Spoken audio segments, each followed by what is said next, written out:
Assalamualaikum warahmatullahi wabarakatuh. Nama saya Bahtiar Imani, CGP Angkatan 10 Kabupaten Wonogiri. Pada kesempatan ini akan menyampaikan demonstrasi kontekstual modul 3.1 yaitu pemimpin pembelajaran dalam pengembangan sekolah. Sebagai fasilitator yaitu Bapak Paryadi MPD, kemudian sebagai pengajar praktik yaitu Ibu Nurul Istiqomah.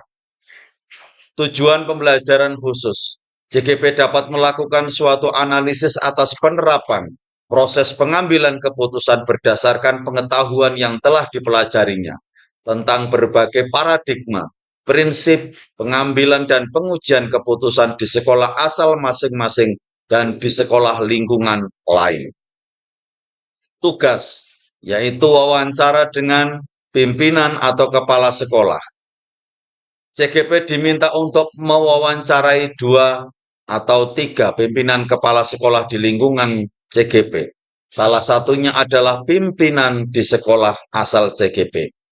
Hasil wawancara ini adalah untuk mendapatkan sebuah wacana tentang praktek pengambilan keputusan yang selama ini dijalankan, terutama untuk kasus-kasus yang di mana nilai-nilai kebajikan saling bersinggungan, atau untuk kasus-kasus dilema etika yang sama-sama benar. Apa yang selama ini dilakukan pimpinan-pimpinan tersebut, praktek apa yang selama ini dijalankan. Dari wawancara tersebut kemudian dilakukan analisis praktik pengambilan keputusan dilema etika, kemudian dikaitkan dengan 4 paradigma, 3 prinsip, dan 9 langkah pengujian. Panduan pertanyaan wawancara sebagai berikut.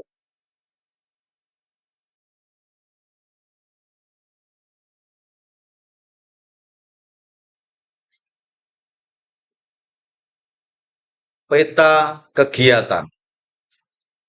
Saya akan melakukan 2 kali wawancara yang kemudian direkam dan didokumentasikan sebagai video dokumentasi wawancara.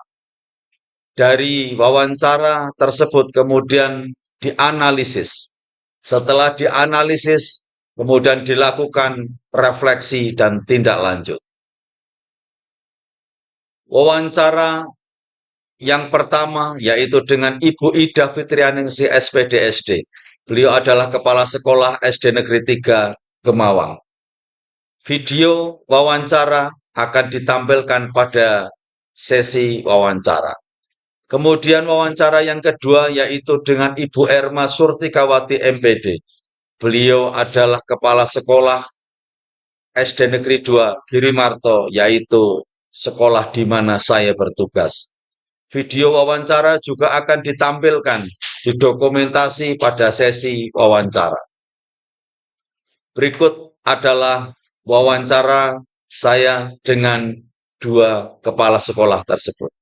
Selamat menyaksikan.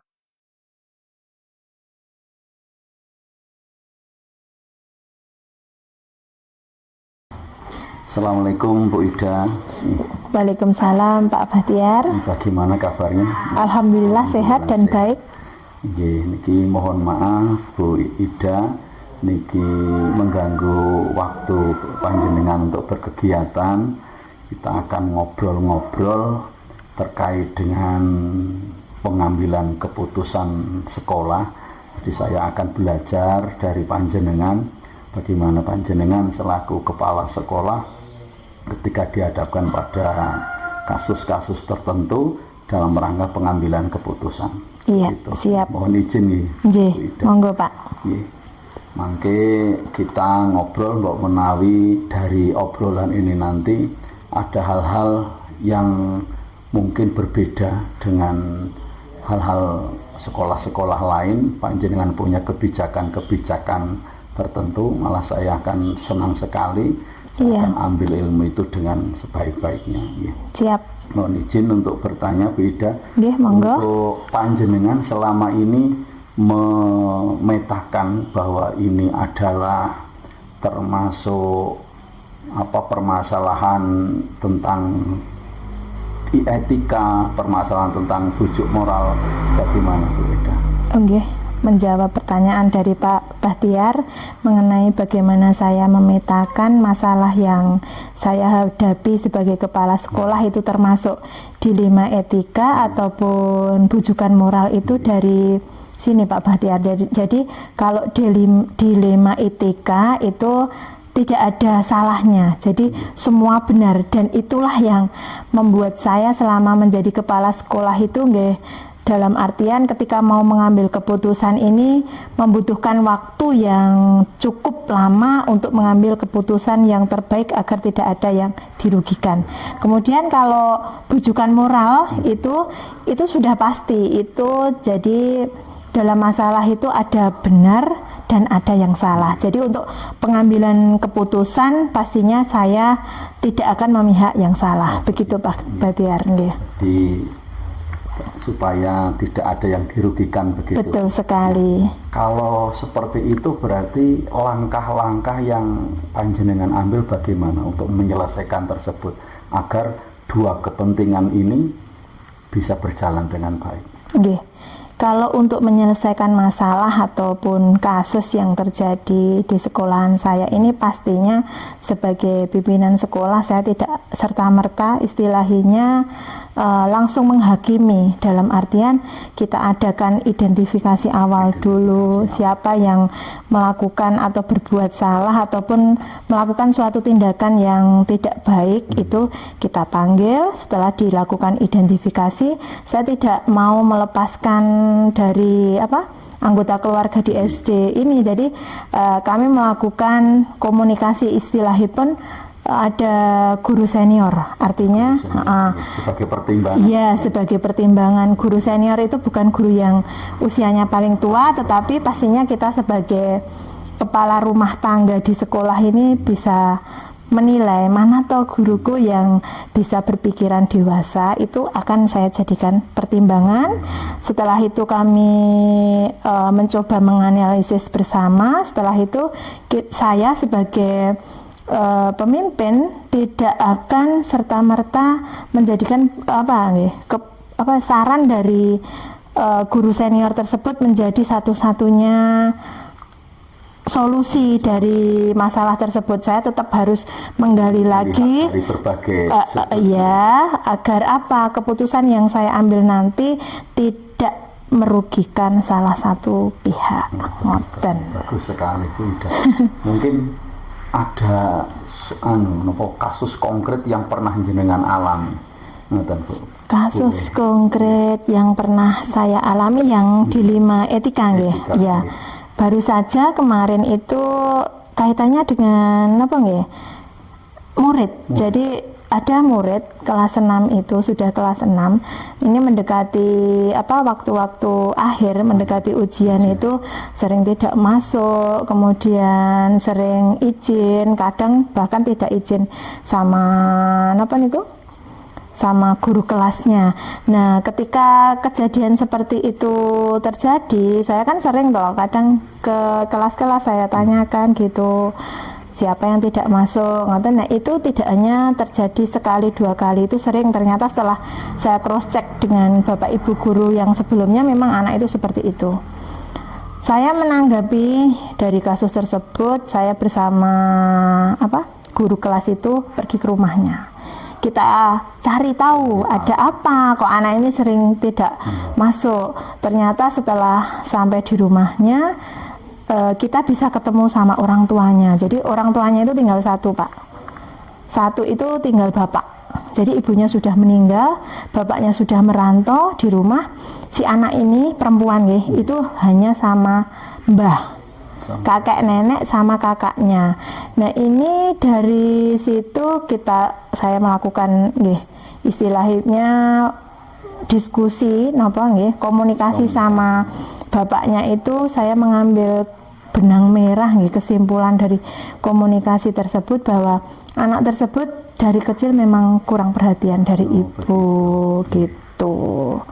Jadi dengan sudah godok dalam ruang sekolahan, kemudian cek ke lokasi, koordinasi dengan melibatkan orang tua, kakek, nenek, kakak. Betul, nggih. Selama jenengan melakukan ngoten niku keputusan seperti itu, apakah ada hambatan yang jenengan alami? Pastinya ada hambatan, karena apa nggih? Itu sudah terjadi beberapa kali. Jadi konangan nggih sudah di kelas 6 itu ternyata kambuh lagi, delalah mau ujian sekolah. Jadi kita pendekatannya bukan secara kita ini peraturannya harus kamu masuk sekolah mau ujian, mboten. Tapi pendekatan yang kita lakukan itu dari hati ke hati. Ayo Mbak masuk, kamu nggak kasihan sama orang tuamu dan lain-lain. Ibumu itu meskipun sudah nggak ada, itu tahu kamu nanti seperti apa, itu tahu. Jadi kondisimu saat ini nanti membuat jadi ibumu dan lain sebagainya. Jadi kita gunakan pendekatan dari hati, gitu. Nggih.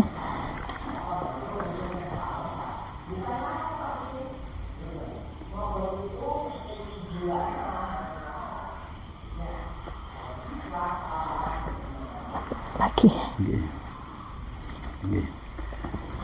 Dalam penanganan kasus-kasus tersebut, apakah ada jadwal tertentu yang jenengan lakukan baik di awal ataupun pada saat penanganan?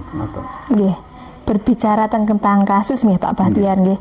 Pastinya kalau hidup itu kita selama hidup itu kan pasti manusia hidup kan kita mencari masalah berkasus, tetapi pastinya saya sendiri tidak menginginkan adanya kasus sekecil apapun itu. Jadi selama ini saya tidak pernah menjadwalkan penanganan kasus itu kapan, tetapi ketika ada kasus sekecil apapun itu harus kita segera atasi, ditangani. Setelah ditangani, kita juga perlu melakukan refleksi dari keputusan yang kita ambil. Jadi tetap harus ada refleksi. Hasilnya ada tidak, ngoten.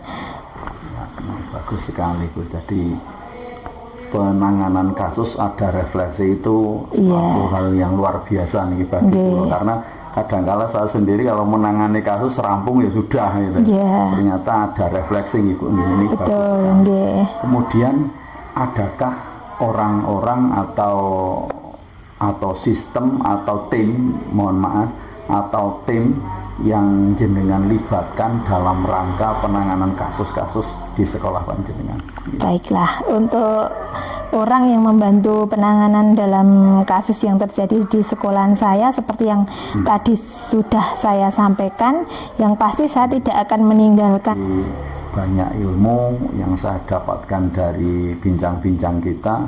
Yang pertama, ternyata orang hidup tidak bisa lepas dari masalah kasus. Dan yang kedua, ketika kasus itu ada harus kita hadapi dengan baik. Terutama berkoordinasi dengan orang-orang yang senior, orang-orang yang mampu. Kemudian yang ketiga, kita perlu berkolaborasi dalam menyelesaikan kasus. Kalau kaitannya sekolah juga tadi saya tangkap harus melibatkan pihak keluarga dengan baik. Kemudian yang selanjutnya, ternyata begitu kasus ditangani harus ada refleksi, meninjau kembali keputusan yang diambil sudah tepat atau belum, atau mungkin ada efek selanjutnya. Noten, niki terima kasih sekali ilmunya Bu Ida, mudah-mudahan membawa manfaat kebaikan bagi saya ke depan untuk lebih baik. Terima kasih.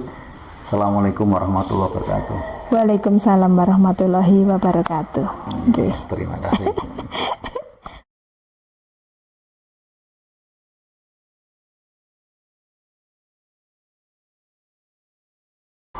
Sugeng enjang Bu Erma. Alhamdulillah, hari ini kita akan ngobrol-ngobrol.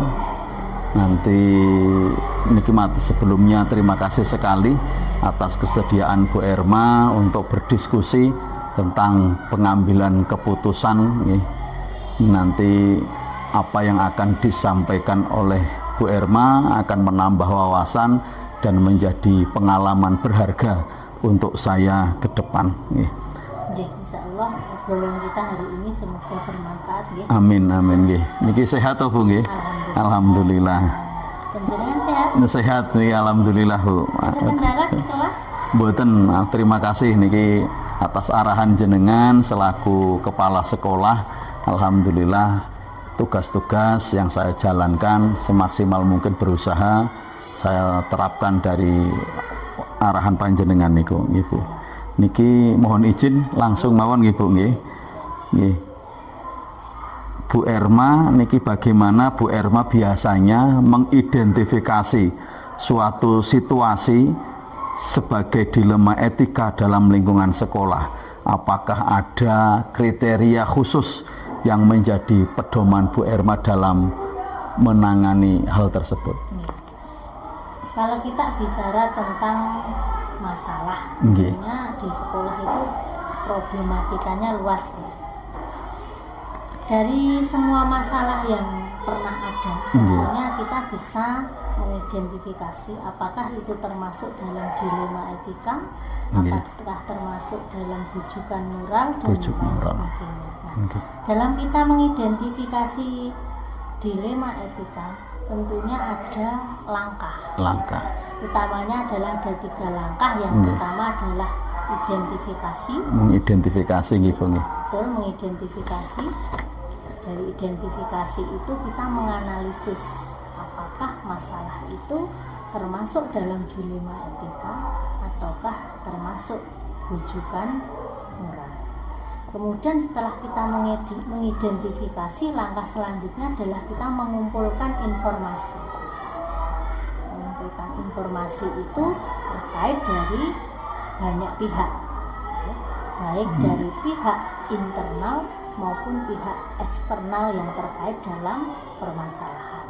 Kemudian yang langkah selanjutnya tentunya adalah mencari solusi yang tepat dan bermanfaat. Nggih.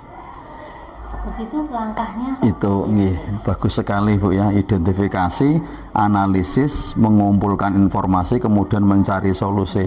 Ini seberapa sering Bu ini Ibu menghadapi dilema etika ini di sekolah Bu? Kalau selama saya berkecimpung di dunia pendidikan yang sudah kurang lebih 18 tahun, itu tentunya permasalahan dilema etika ini sudah sering. Nggih. Sudah sering. Nah, kalau itu sering dilakukan, apakah Bu Erma ini selama ini nggih ada trik-trik tertentu, misalkan melibatkan tim atau komite atau apa dalam pengambilan keputusan tersebut Bu? Tentunya pasti, karena di dalam kita mengambil sebuah keputusan, Nggih. itu kita tidak bisa berpikir sendiri, itu yang jadi ada banyak pihak yang harus kita libatkan dalam pengambilan keputusan.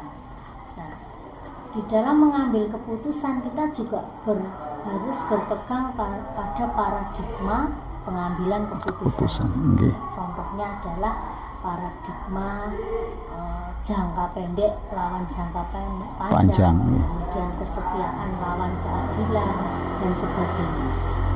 Juga langkah dalam pengambilan keputusan itu harus tentunya kita terapkan. Nggih. Termasuk bagaimana mengaitkan dengan nilai-nilai kebajikan, kemudian tadi mengaitkan dengan seluruh pihak, mungkin baik pihak yang ada di dalam sekolah maupun yang di luar sekolah, baik itu komite, orang tua maupun masyarakat. Dan juga yang terpenting adalah mengumpulkan fakta. Nggih. Penting sekali gitu. Ya, mengumpulkan fakta dari permasalahan itu penting karena ini menjadi dasar kita untuk mencari atau menentukan solusi terbaik. Oke. Terus apakah Bu Erma pernah mengalami yang mana terdapat seperti yang Bu Erma tadi sebutkan, ada pertentangan nilai?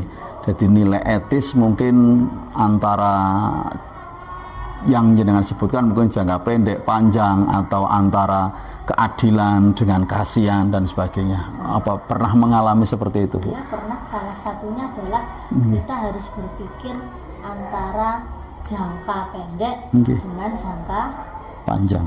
Artinya dalam mengambil keputusan itu bukan Nggih, bagus sekali Bu ya, identifikasi, analisis, mengumpulkan informasi, kemudian mencari solusi.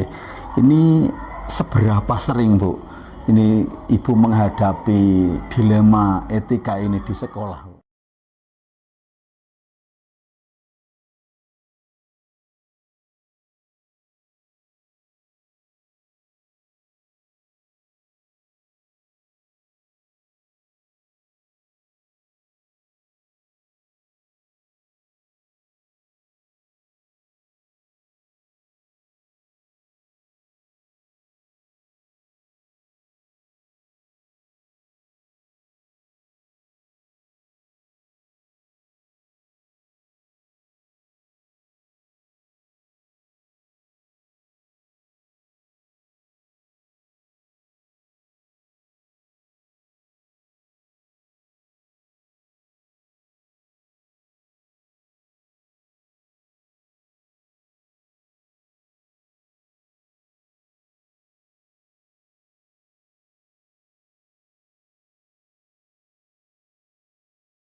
Analisis. Analisis yang akan saya lakukan fokus pada 3 hal. Yang pertama adalah fakta-fakta yang muncul. Yang kedua adalah persamaan dan perbedaan pandangan 2 kepala sekolah tersebut. Yang ketiga adalah analisis wawancara dikaitkan dengan 4 paradigma, 3 prinsip, dan 9 langkah pengujian. Fakta-fakta wawancara pertama. Pada saat diskusi atau wawancara dengan Ibu Ida Fitrianingsih, beliau menyampaikan banyak hal terkait dengan pertanyaan-pertanyaan panduan. Pada bagian pertama, identifikasi kasus dilema etika atau bujukan moral. Pengalaman sehari-hari. Kepala sekolah mengidentifikasi kasus-kasus dilema etika berdasarkan pengalaman sehari-hari. Beliau juga mempertimbangkan nilai-nilai yang bertentangan dalam setiap kasus. Kemudian kepala sekolah melibatkan guru senior dan tim lainnya untuk mendapatkan perspektif yang lebih luas. Pada proses pengambilan keputusan, beliau Bu Ida melakukan identifikasi yang mendalam terhadap masalah yang terjadi. Kemudian beliau juga melakukan konsultasi, yaitu dengan berdiskusi dengan tim, guru senior, dan pihak terkait lainnya.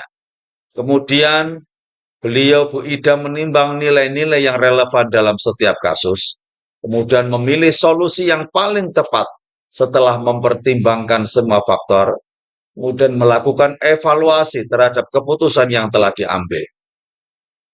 Yang ketiga, langkah-langkah dan prosedur.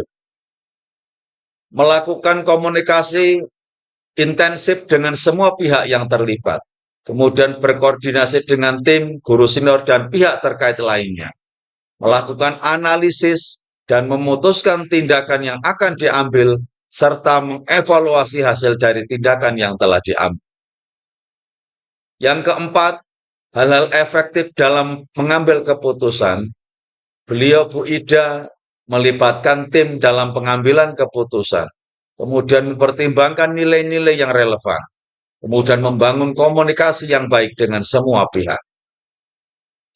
Tantangan dalam pengambilan keputusan. Yang pertama adalah terkadang harus mengambil keputusan dalam waktu yang singkat, kemudian menghadapi situasi di mana terdapat kepentingan yang saling bertentangan, kemudian tidak selalu memiliki informasi yang lengkap. Terkait jadwal dan prosedur, Bu Ida menyampaikan tidak ada jadwal baku dalam penanganan kasus dilema etika. Kemudian penanganan kasus disesuaikan dengan situasi dan kondisi yang ada.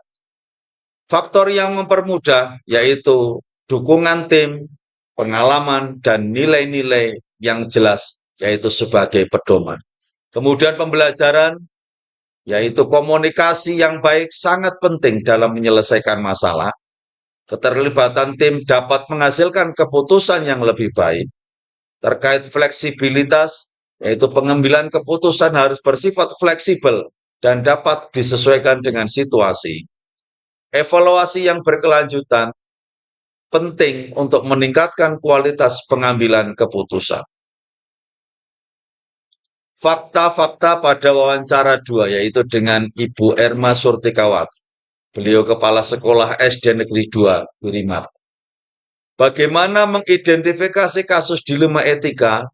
Bu Erma Surtikawati mengidentifikasi kasus dilema etika melalui pengalaman sehari-hari, kemudian analisis mendalam, juga kriteria umum, yaitu beliau memiliki pemahaman umum tentang apa yang dianggap sebagai dilema etika, yaitu situasi di mana terdapat pilihan-pilihan yang sulit dan melibatkan nilai-nilai yang bertentangan. Yang kedua, proses pengambilan keputusan, yaitu identifikasi masalah, kemudian mengumpulkan informasi, kemudian dilakukan yang ketiga, analisis, yang keempat, melibatkan pihak terkait. Pertimbangan nilai, mempertimbangkan berbagai nilai yang relevan, kemudian pengambilan keputusan, yaitu memilih solusi yang paling tepat berdasarkan pertimbangan-pertimbangan yang telah dilakukan, kemudian evaluasi. Yang ketiga, langkah-langkah dan prosedur. Bu Erma mengikuti langkah-langkah yang sistematis, mulai dari identifikasi masalah hingga evaluasi. Beliau juga menekankan pentingnya melibatkan berbagai pihak dalam proses pengambilan keputusan. Yang keempat, hal-hal efektif, melibatkan berbagai pihak. Keterlibatan berbagai pihak dalam pengambilan keputusan dapat menghasilkan solusi yang lebih komprehensif dan diterima oleh semua pihak. Pertimbangan nilai, analisis mendalam, dan fleksibilitas. Yang kelima, tantangan. Tekanan waktu, terkadang harus mengambil keputusan dengan cepat, kemudian informasi yang terbatas. Yang ketiga, kepentingan yang saling bertentangan, kadang menghadapi situasi di mana terdapat kepentingan saling bertentangan. Kemudian tekanan sosial, yaitu menghadapi tekanan dari berbagai pihak seperti orang tua atau masyarakat. Yang keenam, jadwal dan prosedur. Tidak ada jadwal baku yang diterapkan. Proses pengambilan keputusan disesuaikan dengan kompleksitas masalah dan situasi yang ada. Yang ketujuh, faktor yang mempermudah, yaitu pengalaman, kemudian dukungan tim, dan nilai-nilai yang jelas. Bu Erma juga menyampaikan mendapatkan pembelajaran dari pentingnya komunikasi, keterlibatan tim, fleksibilitas, evaluasi yang berkelanjutan. Selanjutnya adalah persamaan. Dari dua kepala sekolah tersebut, terdapat beberapa persamaan. Meskipun terdapat beberapa perbedaan dalam gaya komunikasi dan detail yang disampaikan, secara keseluruhan kedua kepala sekolah memiliki kesamaan yang mendasar dalam pendekatan mereka menghadapi dilema etika. Mereka memiliki pemahaman yang baik tentang pentingnya nilai-nilai etika, keterlibatan berbagai pihak, dan fleksibilitas dalam pengambilan keputusan. Pendekatan mereka dapat menjadi contoh yang baik bagi kepala sekolah lainnya dalam menghadapi tantangan serupa. Kemudian perbedaannya, yaitu pertama, tingkat detail dalam penjelasan. Bu Erma cenderung memberikan penjelasan yang lebih rinci dan mendalam mengenai langkah-langkah yang diambil dalam mengambil keputusan. Sementara Bu Ida lebih fokus pada gambaran besar proses pengambilan keputusan. Yang kedua, fokus dan tantangan. Bu Ida lebih banyak menyoroti tantangan-tantangan yang dihadapi dalam pengambilan keputusan, seperti tekanan waktu dan informasi yang terbatas, dibandingkan dengan Bu Erma yang lebih menekankan pada proses dan hasil akhir. Kaitan dengan 4 paradigma, 3 prinsip, dan 9 langkah. Wawancara dengan Bu Ida dan Bu Erma memberikan gambaran yang jelas tentang bagaimana para pemimpin sekolah menghadapi dilema etika dalam praktek sehari-hari. Keduanya menunjukkan pendekatan yang sistematis, holistik, dan berpusat pada nilai dalam mengambil keputusan.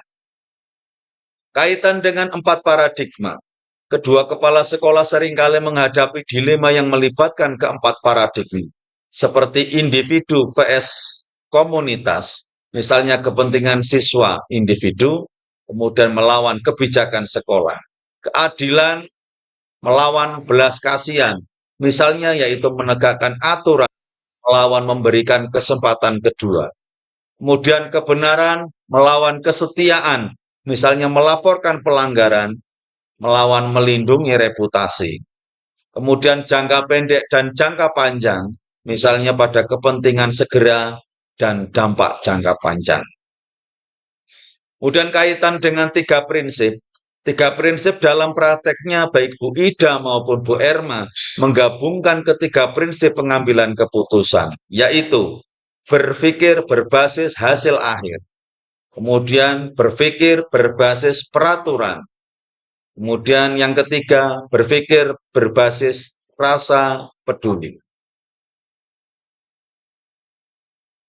Kaitan dengan 9 langkah, proses pengambilan keputusan yang dilakukan oleh kedua kepala sekolah sejalan dengan 9 langkah yang disebutkan, mulai dari pengenalan masalah, pengumpulan data, hingga evaluasi. Mereka melibatkan banyak pihak, mempertimbangkan berbagai perspektif, dan selalu berusaha mencari solusi terbaik. Refleksi. Dari wawancara memberikan pemahaman mendalam tentang kompleksitas pengambilan keputusan dalam konteks pendidikan, khususnya dalam menghadapi dilema etika. Para kepala sekolah yang diwawancarai menunjukkan bahwa pengambilan keputusan yang efektif tidak hanya melibatkan analisis rasional, tetapi juga pertimbangan nilai-nilai moral, empati, dan kearifan lokal. Pendekatan holistik dan kolaboratif yang mereka terapkan dapat menjadi model bagi pemimpin pendidikan lainnya dalam menghadapi tantangan serupa. Kemudian tindak lanjut. Dari wawancara tersebut, dari refleksi tindak lanjut yang dapat dilakukan adalah yang pertama melatih diri untuk mengenali situasi yang melibatkan dilema etika. Kemudian yang kedua, jangan ragu untuk melibatkan orang lain dalam proses pengambilan keputusan, terutama jika keputusannya akan berdampak pada mereka. Kemudian yang ketiga, menggunakan 4 paradigma, 3 prinsip, dan 9 langkah dalam mengambil keputusan. Demikian demonstrasi kontekstual yang saya sampaikan. Kurang lebihnya mohon maaf, banyak salah, mohon dimaafkan. Terima kasih kepada Bapak Fasilitator, Bapak Pariyati atas bimbingannya, juga kepada Ibu Nurul Istiqomah. Bila taufiq wal hidayah, wassalamualaikum warahmatullahi wabarakatuh.